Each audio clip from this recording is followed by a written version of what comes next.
कोई समय था ऐसा जब हमारी बहन बेटियां दूसरों के चंगुल में फंसी रहती थी, और जब हम अपनी बहन बेटियों की शादी करते थे तो भाई साहब वो लोग वहां पर आके बैठते थे और फेरे जब डलते थे तो जिनको देव कहा जाता है वो देव हुआ करते थे।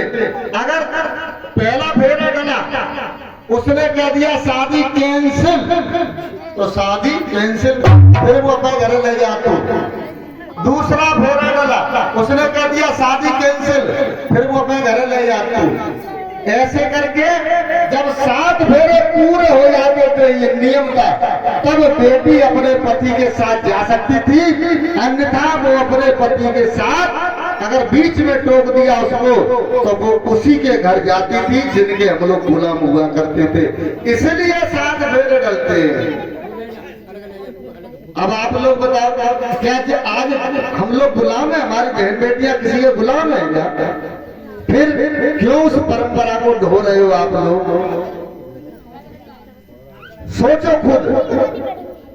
हम दूसरे को दोषी बता देते हैं, हमारे पढ़े लिखे लोग भी दूसरे को दोषी बता देते हैं। तो बात चल रही थी पर्दा प्रथा की, है ना? पर्दा प्रथा में मैं आप लोगों से पूछना चाहता हूं कि बेटी ने कभी मुंह नहीं ढका, और जैसे ही बेटी की विदा हुई, विदा और बस विदा में रोए हुए थे, बेचारा रोना तो आता ही है, घर छूटता है तो उसके बाद वो बेटी जब घर आ जाती है तो बेटी बहू बन जाती है, उसको पर्दा करा दिया जाता है। आखिर कभी आप लोगों ने ये विचार किया कि अब आखिर कौन रह गया था घर पे? घर जो भैंसिया बनी है, बकरिया बनी है, का उनका मुंह ढक रही है? वो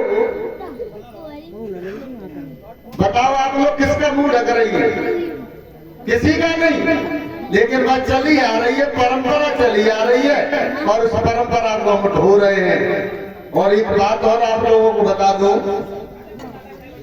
कि ये मुंह ढकने वाली ये प्रथा कहां से चली? फिर कोई बताए जरा, कोई जानता हो तो।